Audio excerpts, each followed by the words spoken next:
Hello everyone and welcome to round 4 of the Freestyle Chess Grand Slam Paris tournament. Magnus Carlsen faces the reigning world classical champion Gukesh and it's a pretty wild game. Let's check it out.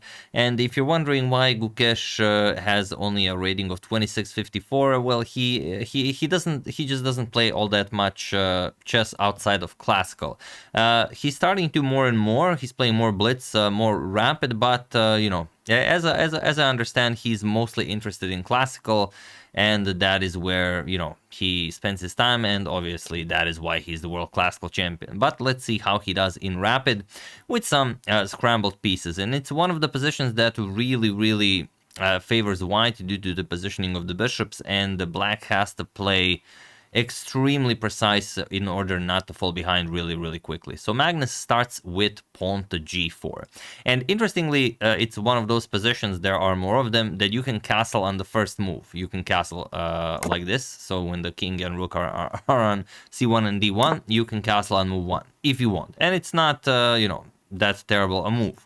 But g4 is much better. You open up the queen's diagonal. It is the longest diagonal on the board. Your queen already controls it, and the bishop on a8 is undefended, so you cannot play something like b6 right away. So that is you know, a lot of squares being controlled by white right from the start.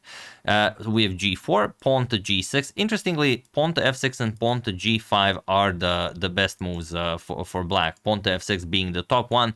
Pawn to g6, the move Gukesh plays, is already considered significantly weaker in this position, and it's just something that for us humans that is impossible to know without you know, years and years of preparation, or without the engine telling us. And that is one of the reasons why players really love to play chess 960, because you just don't know what's you know, what's behind.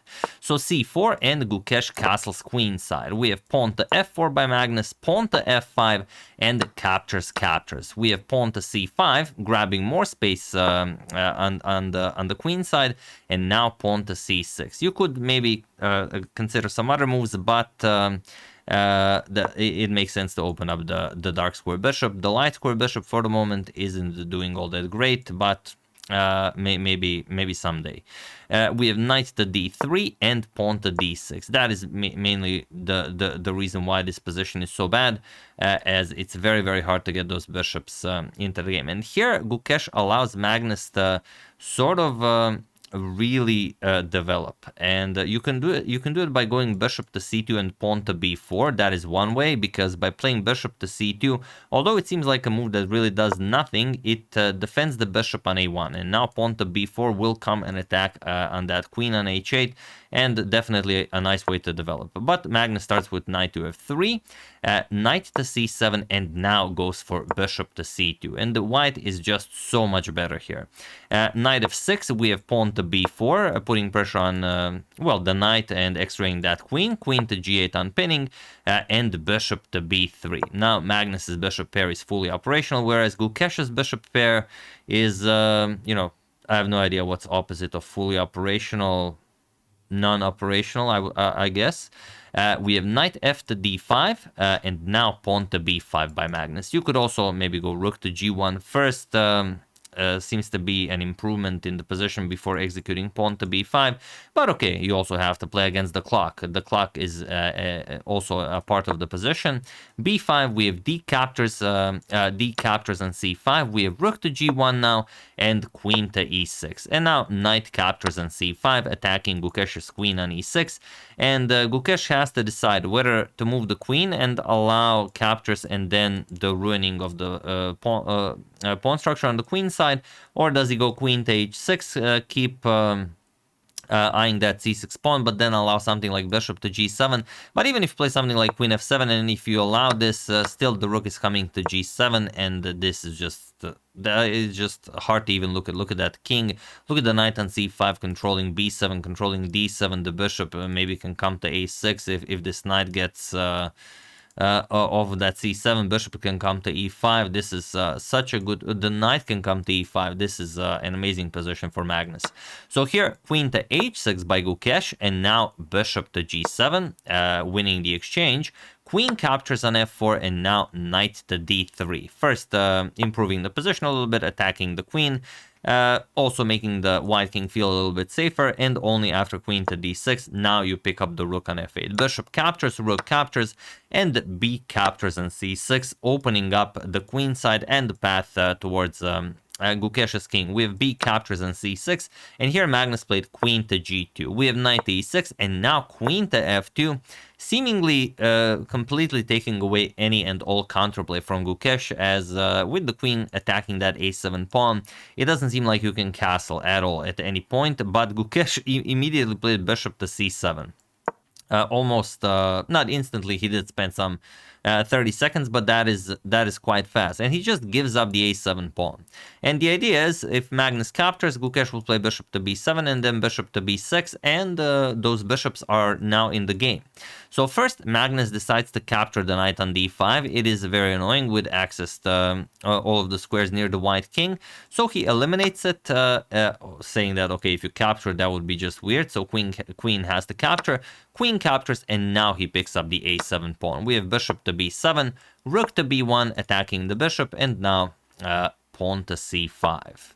Okay, the queen now also defends the bishop. We have rook to c1 and bishop to d6. We have king to e1, getting the king to a bit of a safer square, and now king to c7.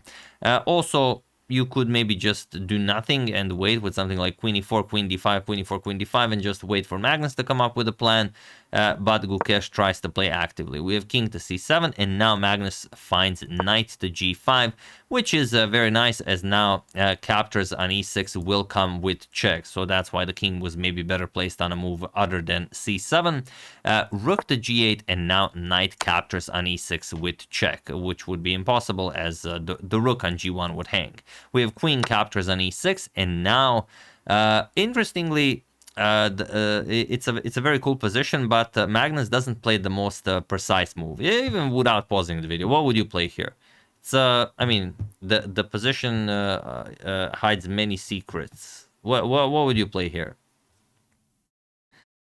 So the move you have to play is, or you could capture the rook. That will probably win you the game, but rook to f1 is the move that wins the game on the spot, because now every tactic is winning for white. And even if we play the absolute best move for black, which is rook to g2, threatening checkmate on e2, look at how this is now met. Now you play rook captures on c5, the move that Magnus played, because now after bishop captures on c5, you have queen captures on b7 check.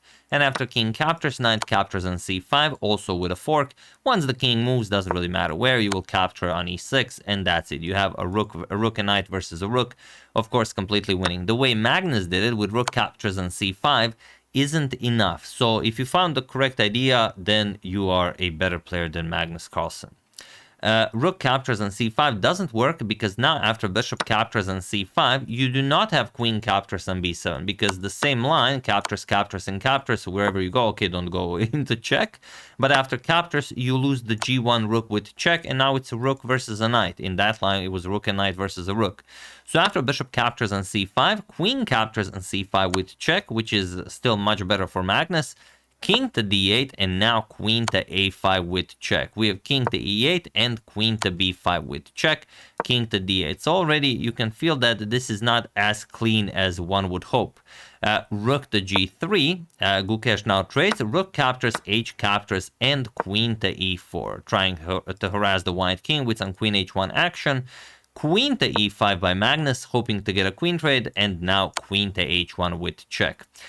We have king to f2, only move, and now bishop to e4 by Gukesh. And this is probably due to Gukesh having only 44 seconds on the clock. I don't know what was the situation on the clock when he played the move, but I will know once I play it. The point is, you should continue with just checking the king and then hope for the best. By playing bishop to e4, not sure. Okay, so Gukesh played it with 10 seconds on the clock. Yeah, okay. The problem is now you have this queen b8 check, and then the king runs into knight c5 check, and the bishop comes off the board. So it's no longer an attacking game, or, maybe you have a little bit of an advantage because a bishop is better than knight on an open board. it's a queen and pawn endgame where you're just down a pawn. So that's exactly what Magnus goes for. Queen b5 check, king to d7 only move, knight c5 check with a fork on the bishop, king to c6, and knight captures on e4. You can capture with the queen or with the pawn. Gukesh captures with the pawn. Capturing with the queen isn't all that impressive because queen a8 check forces a queen trade. And as you're up a pawn, of course, getting the queens off the board means that you're winning on the spot. So f captures has to be played. And now queen e5 by Magnus. Magnus immediately centralizes his queen, something he is famous for, and now just enjoys a much better endgame. Winning, of course, but if you ever played the queen and pawn endgame, even being up a pawn, it's very easy not to win them, and it is very much possible to even lose them. So, okay, king d7 by Gukesh, we have pawn to a4. Magnus starts advancing the pawn, king e8, and now pawn to a5. We have queen h2 check, king to e3, and queen to h6 with check. The point is, Gukesh should check the king as much as possible, annoy Magnus as much as possible, try to snatch a pawn whenever you can, and hope, well, best for Gukesh would be that Magnus somehow blunders his queen, like if maybe the queen comes to c5, and then you somehow get queen g1 check in and pick up the queen. That would be great, but it is very unlikely to happen. We have king captures on e4, queen captures on d2, queen to b8 with check, king to d7, and queen to b5 with check. So Magnus trying to keep everything in order, defend everything before deciding how to advance the game further. King c7, queen b6 check, king to c8, and now queen to c6 with check. King b8 by Gukesh, and we have queen to e8 with check, king a7, and queen captures on e7 with check. King to a8, and now king to f3. Again, just keeping everything defended, and while you can capture the pawn on a5, if you capture it right away, that is what Magnus is hoping for, then you can just capture on h7 and have just two extra pawns and win the game. So here, first Gukesh tries queen c3 check, we have e3, and now queen to e1. So what is the idea here? The idea is that if Magnus captures on h7, maybe, just maybe, you have enough resources and squares to get some sort of a perpetual against the white king, or maybe, you know, something like this, and then you capture the white queen. Not that it would happen because Magnus would overlook it, but maybe it would, you know, it would come to at some point to either that or you get a perpetual. It was a very good practical decision, but Magnus doesn't even allow it. He plays queen e4 check. We have king to b8 and now queen to e5 with check. King to b7, pawn to e4. Slowly but surely making his way forward, keeping everything defended with the queen and with the king. Pawn to h5.